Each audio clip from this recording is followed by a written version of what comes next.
Adventure Twins é um canal no YouTube dos irmãos James e Edward. A dupla vem explorando cavernas perigosas e postando suas aventuras na plataforma desde o começo de 2020. Mesmo com alguma experiência no assunto, um deles quase perdeu a vida no final de 2022. Em janeiro daquele ano, os dois decidiram explorar uma famosa caverna chamada Perry Jones, que fica na Geórgia. Eles já haviam explorado antes algumas partes dessa caverna que mais parece um labirinto, inclusive encontrando uma cachoeira subterrânea em uma de suas expedições. Para resumir a coisa, eles se sentiam bem confiantes nas suas habilidades e conhecimentos dessa caverna em específico. No entanto, ao contrário das suas aventuras anteriores, dessa vez eles optaram por explorar uma das partes mais difíceis do sistema. Essa rota foi apelidada de Nervous Breakdown, ou colapso nervoso em português, por conta da sensação transmitida às pessoas que passam por ali. As coisas começaram conforme o esperado, com a dupla passando pela apertada e claustrofóbica entrada para poder alcançar a primeira área aberta da tal caverna.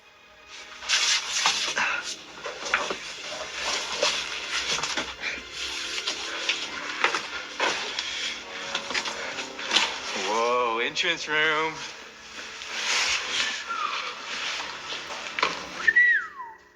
Entretanto, não demorou muito para a caverna começar a se fechar novamente, forçando os dois a se apertarem para passar pelas pequenas aberturas.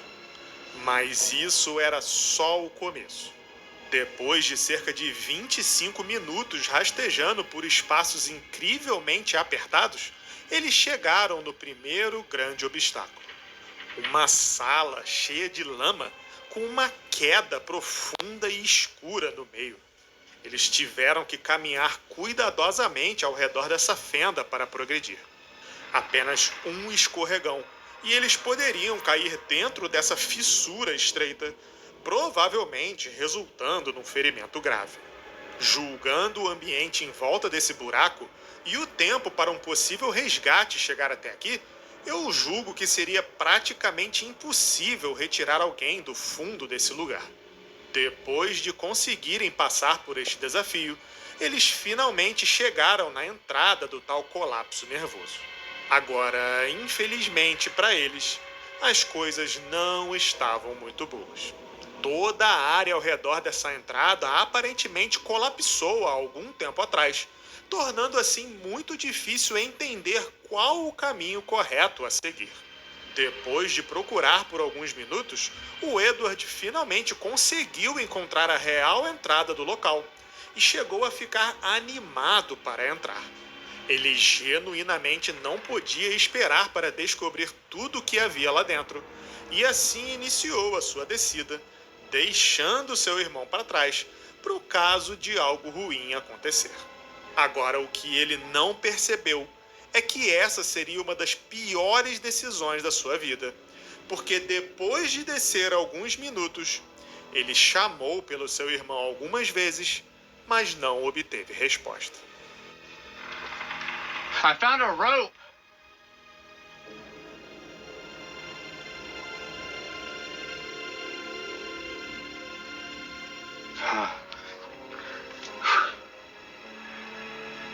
I don't hear James anymore. Uh-oh. O Edward agora estava perdido numa parte completamente desconhecida da caverna e sem nenhuma maneira de se comunicar com seu irmão. Num primeiro momento, ele tentou permanecer calmo e continuou tentando retornar na esperança de encontrar seu irmão James. No entanto, depois de ficarem separados por mais de 30 minutos, a ficha começou a cair.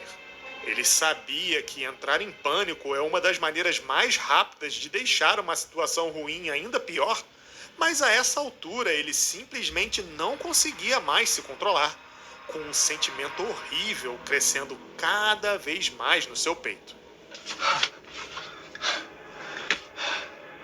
James!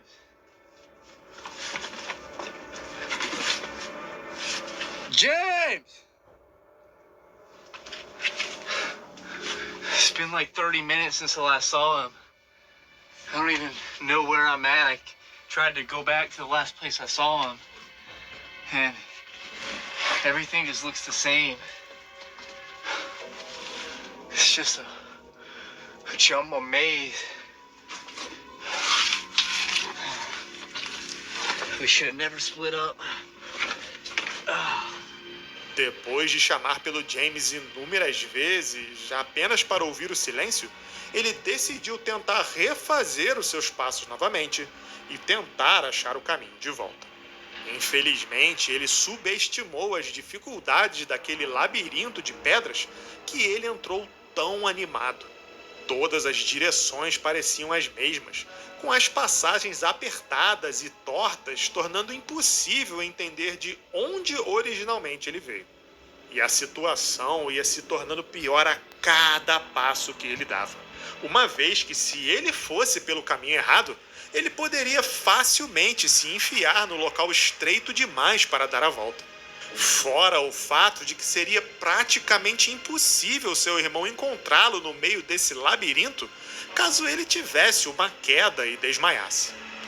Mesmo que ele não se ferisse, pelas imagens podemos facilmente determinar que ele poderia passar horas e mais horas vagando perdido, até que seu corpo eventualmente cedesse à exaustão, deixando assim um cadáver no fundo daquela caverna fria. Felizmente, esse não foi o final da história. Depois de andar em círculos por mais de 1 hora, por pura sorte, o Edward encontrou um simples pedaço de fita, o qual ele reconheceu na sua descida. Oh. The tape. Yeah. Okay, this tape looks familiar. Oh, yeah. This has got to be the way.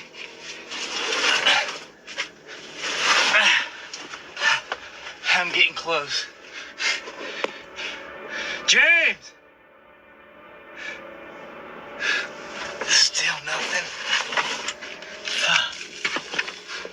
Essa pista inesperada acabou sendo crucial para o seu retorno. Aquele simples objeto o ajudou a recuperar a sua confiança e o senso de direção. Finalmente, ele ouviu o melhor som que poderia ouvir naquele momento. James! Oh. You're over here? Oh. Dude. This place is a maze, man. Oh, hey, I see your light. Dude. I thought we were never gonna see each other. Dude, I know. Oh.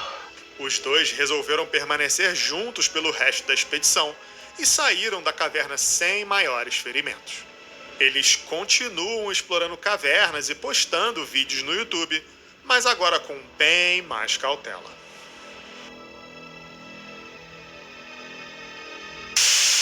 Em 28 de outubro de 2004, um homem de 50 anos, piloto de avião e mergulhador, chamado David John Shaw, quebrou o recorde mundial de mergulho mais profundo. Ele quebrou o recorde ao alcançar a profundidade de 270 metros num local chamado Bushman's Hole, uma das cavernas com água doce mais profundas do mundo, que fica na África do Sul. O único propósito desse mergulho foi quebrar o recorde mundial. No entanto, quando ele finalmente chegou no fundo, ele encontrou algo que o surpreendeu. Nas profundezas da caverna estava o corpo de Dion Dreher, um mergulhador de 20 anos de idade que faleceu na caverna há 10 anos atrás. Já que o corpo humano começa a afundar após certa profundidade, o cadáver do homem jamais flutuou de volta à superfície. Dada a dificuldade e o risco extremo de mergulhar a tais profundidades, todos os planos para recuperar o corpo foram cancelados na época da tragédia. Uma placa em sua homenagem foi instalada na entrada da caverna, e foi assim que o David soube para quem que ele estava olhando. Depois de ficar observando o corpo em choque por alguns segundos, o David se aproximou e iniciou uma tentativa de recuperar os restos do rapaz. Infelizmente, depois de uma década dentro da água, os cilindros de ar estavam firmemente presos na lama do fundo. Mais importante ainda que isso, o David já havia passado tempo demais naquela profundidade, e ficar muito mais além disso teria sido fatal. Assim, ele resolveu amarrar uma corda no corpo e retornar à superfície com essa nova informação. Wasn't very steep, and when I saw the body over to my left, I thought, oh, that's the end of going deep. So just tied my line to it, and by then I was, well, we won't discuss that. So I just left my line.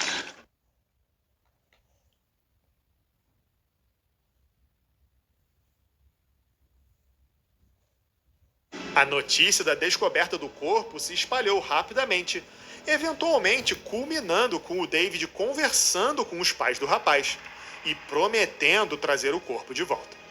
Depois de alguns meses de preparação, um novo mergulho foi agendado para 8 de janeiro de 2005. Infelizmente, essa tentativa heróica do David de trazer algum conforto aos pais do Dion acabaria em uma catástrofe muito pior do que se podia imaginar.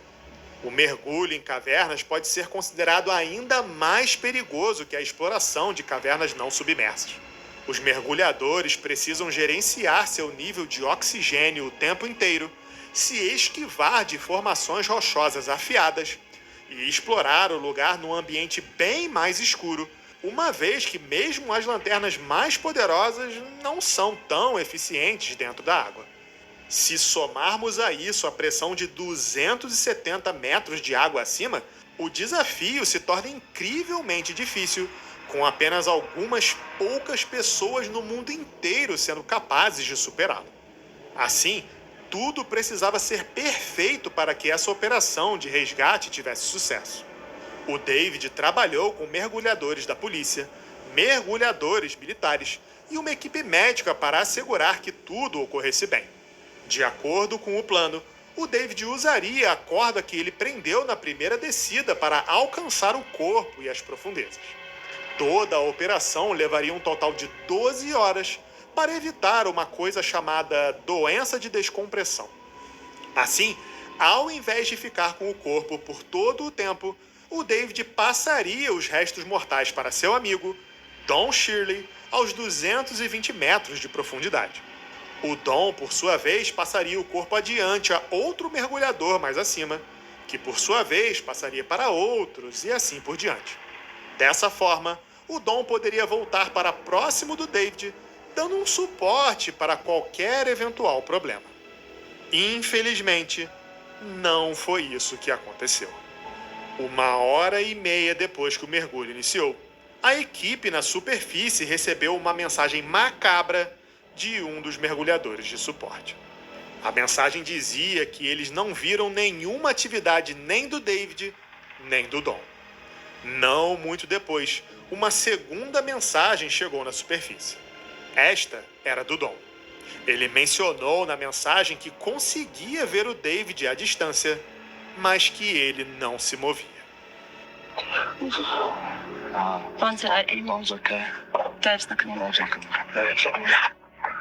Enquanto essa mensagem estava vindo para a superfície, o Don tomou uma atitude corajosa e tentou alcançar o David sozinho. Ele excedeu a sua profundidade limite, o que fez um dispositivo de mergulho que permite reciclar o ar embaixo d'água implodir. Isso o fez sofrer com uma condição chamada envenenamento por oxigênio, fazendo-o vomitar a 220 metros abaixo d'água. Mesmo assim, ele conseguiu amarrar uma corda no corpo de seu amigo. Felizmente, ele permaneceu agarrado à linha de vida e eventualmente foi puxado para fora da água, ainda respirando. O David, no entanto, não sobreviveu. Mas quando o time de suporte puxou seu corpo, eles tiveram uma surpresa. O corpo do Dion também estava amarrado na linha de vida. Nos dias seguintes ao resgate, os investigadores assistiram às imagens capturadas pela câmera montada na máscara do David. Eu não consegui encontrar o vídeo original com as imagens cruas. O único vídeo online é um pequeno trecho narrado pelo Don, o amigo do David que quase morreu tentando passar uma corda no seu corpo. As imagens mostram o David se aproximando e tentando colocar o corpo do Dion numa bolsa. Infelizmente, é aqui que o plano começa a se desmantelar. O corpo do Dion estava inesperadamente solto da lama, se movendo de uma forma incontrolável. Mesmo assim, o David tenta completar sua missão, mas acaba enrolado na corda. Now, this line is just getting everywhere because this body is floating. It's not stuck. Everything's moving. Right, light gets caught on the line there. Move it out of the way. Still got a nice bright line. Todo esse esforço extra resultou no David negligenciando os seus medidores.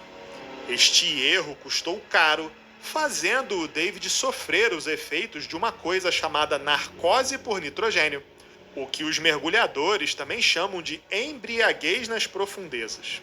Os sintomas incluem raciocínio lento, perda da visão periférica e redução das funções nervosas e musculares.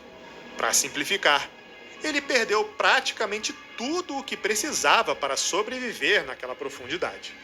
Aflito, ele chegou a pegar uma tesoura para cortar a linha enrolada, mas a falta de coordenação e de resposta dos movimentos tornou o corte impossível.